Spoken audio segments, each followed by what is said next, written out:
her with a crazy figure, beat her at her own game. Behind the radiant smile and the mesmerizing dance moves on screen, Ann-Margret concealed a pain no spotlight could heal.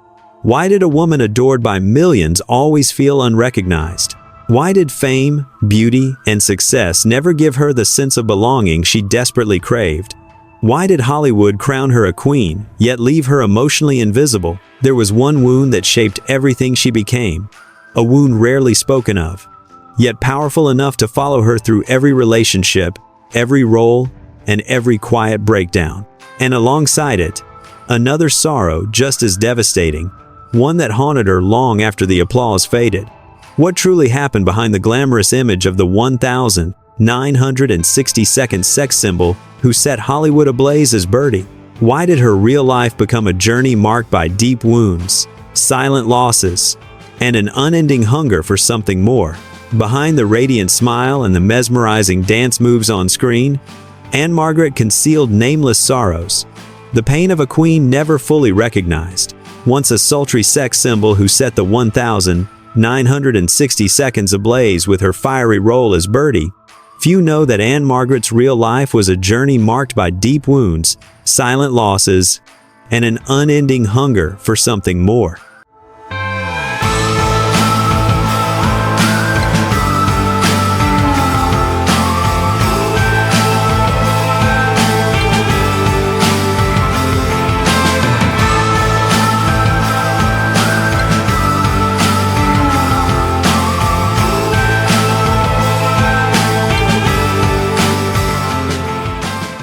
Under the dazzling stage lights of Hollywood, Ann-Margret, with her fiery red hair and deep blue eyes, burst onto the scene like an irresistible whirlwind of allure. But to earn that spotlight, the girl named Ann-Margret Olsen from Sweden had to endure a journey far from smooth, steeped in dreamlike wonder and the harsh trials of the American dream in the mid-20th century. Born in 1,941 inches, Valsjobin, a remote village near the Norwegian border, Ann-Margret immigrated to the United States with her family in 1946 when she was just 5 years old. They settled in the suburbs of Chicago. Though far from home, she always held on to her love for Swedish music and traditional dance. From a young age, she showed a talent for performance, frequently appearing in school plays and shows, though few would have guessed that this little girl would one day become the legendary Birdie. Her true journey began when Ann-Margret studied acting at Northwestern University, where teachers praised her for her unique stage energy.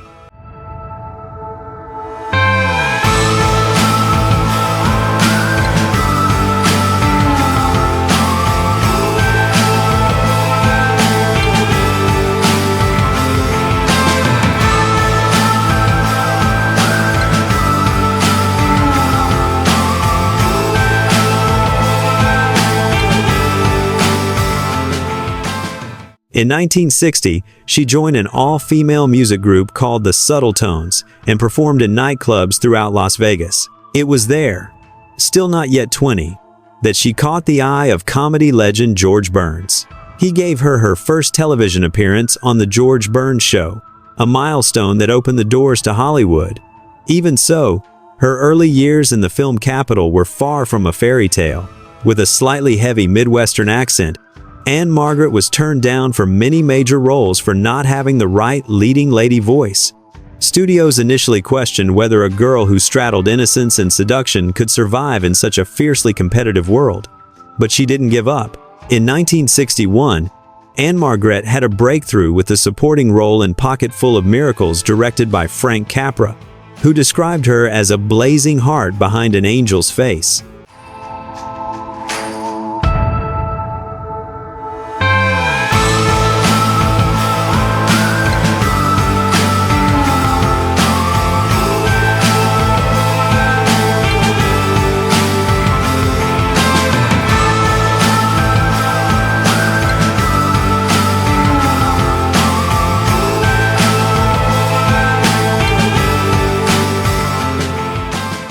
But her true turning point came a year later in Bye Bye Birdie in 1963, when she played Kim McAfee, a role that took the entire nation by storm.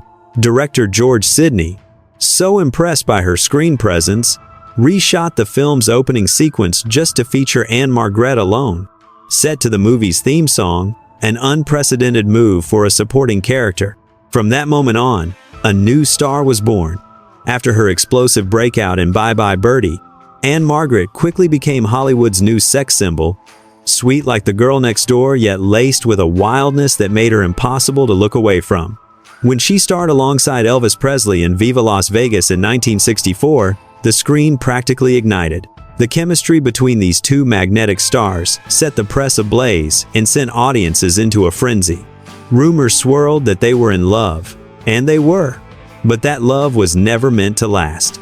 Ann-Margret later revealed in her memoir that Elvis was the most in-sync soul she had ever met.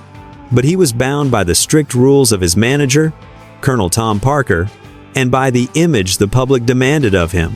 Their relationship ended quietly, leaving a lasting scar on her heart for many years.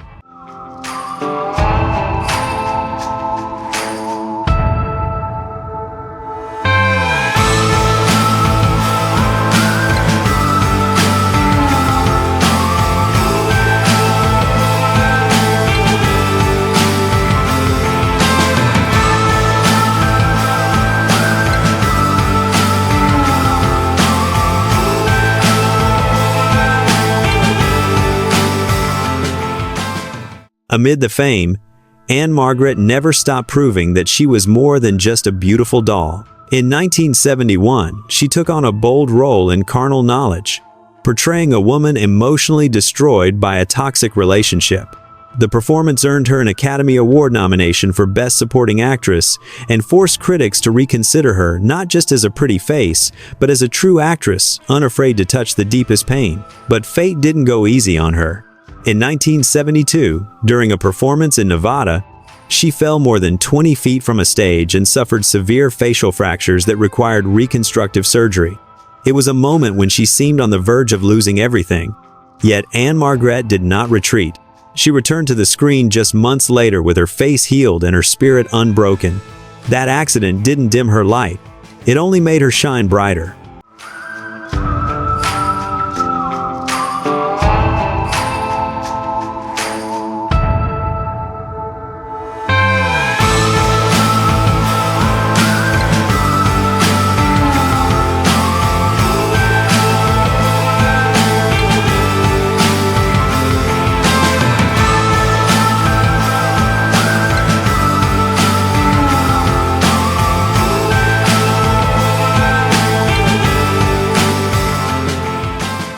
The 1,970 seconds became a defining decade for her acting depth. Tommy in 1975, in which she played a tormented mother in a haunting rock musical, earned her a second Academy Award nomination, and a series of television films afterward proved she never shied away from difficult, complex roles. Off-screen, she quietly battled alcoholism, which had once brought her to her knees in loneliness and depression.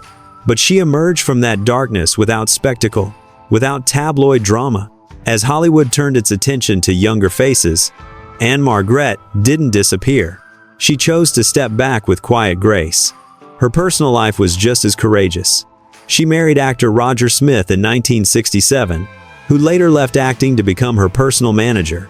When Roger was diagnosed with myasthenia gravis, Ann-Margret cared for him devotedly for many years until his passing in 2017.